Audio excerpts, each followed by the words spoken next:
Donc j'ai invité Madame Sandrine Gore à venir participer à ce webinaire. Je pense qu'elle va arriver dans pas longtemps. Ah, elle me dit impossible d'accéder. Comment ça se fait? Pourtant je t'ai invité. Ma vie Sandrine, je t'ai invité. Ça y est, Youpi! galère là. Ça fait Truc plaisir de ouf. de te voir, ça fait plaisir de te voir. Ouais, les trucs depuis tout à l'heure, il me dit nine, nine, nine. Je fais oh. Sérieux? Ouais, je te jure. J'ai dégoûté, je fais. Et comme par hasard, hier ça fonctionnait, là tout de suite on peut pas. Non, mais truc de malade. Mais Sandrine, t'as quoi devant la caméra là? T'as du thé? T'as du quoi? Bah, tu m'as dit faut prendre à boire et tout. Alors moi j'ai pris, hein. Bah ouais. J'ai une tasse là. J'ai un autre truc. Après j'ai laissé l'assiette parce que ça se fait pas de manger devant les gens. Donc voilà. Je lève mon verre. Ouais, on fait la fête, c'est ça? On fait la fête. Chin On chin, fait la hein. fête. Donc voilà, il est 22h. C'est officiel. Mon livret est sorti sur Amazon. Truc de ouf, hein. Donc je lève mon jus d'orange. Exprès pour ça. Ah, c'est ouf. C'est ouf. Non, voilà, je vais d'abord Félicitations. commencer par remercier énormément de personnes. Premièrement, toi, de ta disponibilité. Deuxièmement, Morgane Kervigno. Donc je tenais à la remercier et toutes les personnes qui m'ont aussi suivi, soutenu. Et sans oublier les réfractaires. Les réfractaires. Tu sais, les réfractaires, meilleurs. C'est les meilleurs. On est d'accord. Tu sais, les Ah ouais, réfractaires, c'est les meilleurs. ceux qui te disent que tu n'y arriveras pas. Mm. Tu es Ah, c'est trop les meilleurs. fort. Tu es trop fort en faute d'orthographe. Tu es trop fort en syntaxe. Les gens qui viennent à 5 heures du matin te demander encore pourquoi tu es encore debout. Mais va dormir. Tu fais quoi ici? Tu n'y arriveras pas. Tu n'auras aucune vente. Tu vas pas réussir. Donc, je tenais en même temps à dédicacer ce livre à ces réfractaires. Eux aussi, ils le savent, je pense, hein. C'est pour ça qu'ils sont Ouais, réfractaires. Alors, j'espère je qu'ils sais le pas, il y a un savent. truc en tout cas. Il y a un truc. Non, faut pas qu'il sorte son bouquin. Vas-y, ça saoule. Je sais pas. Mais qu'est-ce qu'il me raconte? Il est trop long, le bouquin, tu vois. Mince, 218 pages, c'est trop long. T'inquiète, vous allez d'abord commencer par lire ces 71 pages qui se lisent en moins d'une heure. Et après, vous reviendrez vers moi et on en discutera pour les autres pages qui arrivent. Donc voilà. Sandrine, dis-moi tout. Bah écoute, c'est quand même intéressant de te retrouver dans cette année qui est un peu particulière, sur différents projets. Là, on te retrouve, on apprend que c'est le jour J de la sortie officielle de ton livre, mais il y a quelques jours, c'était le jour J de la sortie officielle sur ton site. Exactement. Alors, qu'est-ce qui se passe? On a le Dominique entrepreneur là qui jaillit. Ça fait longtemps que tu avais envie en fait de concrétiser ces projets? Ça va faire plusieurs années déjà que j'avais envie de concrétiser ces projets-là, tout simplement parce que mon livre est le fondement de mon site. C'est-à-dire que vous ne pouvez pas comprendre mon site internet sans avoir pu lire mon livre. Je me suis posé souvent la question, mince, mais pourquoi on est sur Terre? J'ai vu plutôt une série sur Netflix avec Morgan Freeman qui parlait de Dieu. Et je ne sais pas pourquoi ce mec m'a réveillé.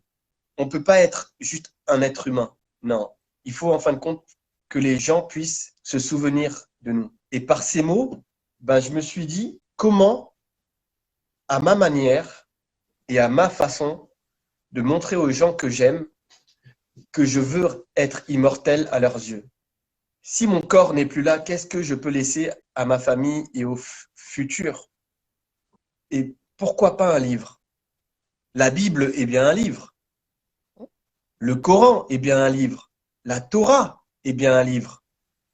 Et pourquoi moi, simple personne que je suis, je ne laisserai pas une trace de mon existence sur Terre en créant quelque chose qui ne peut être détruit? Un livre. Je me suis mis à écrire et au fur et à mesure de mes écrits, je me suis rendu compte que, mince, j'avais écrit beaucoup. Mais je te jure, hein, j'avais écrit beaucoup, mais je ne savais même pas exactement sur ce que j'avais écrit. Mais j'écrivais pas forcément sur moi. J'écrivais sur comment réussir un projet. Comment commencer quelque chose et le terminer de A à Z. Tu sais, moi, je sors d'un quartier défavorisé. Je dis ça parce que je suis arrivé à l'âge de 5 ans en France, je suis originaire du Sénégal, et on est arrivé en France dans un quartier en proie aux affres de la violence, du racisme et des difficultés sociales. Et grâce à la famille, grâce aux amis, on a pu sortir de ce ghetto et entreprendre. Et c'est par ces faits que je me suis dit, mince, mais l'école nous a pas appris en fin de compte à se poser les bonnes questions. C'est-à-dire au collège, quand j'allais voir directement la conseillère Conseillère d'orientation, d'orientation, d'accord, la fameuse. cette fameuse conseillère d'orientation qui, pour ma part, m'a servi à rien, pour elle, son analyse, c'est les notes.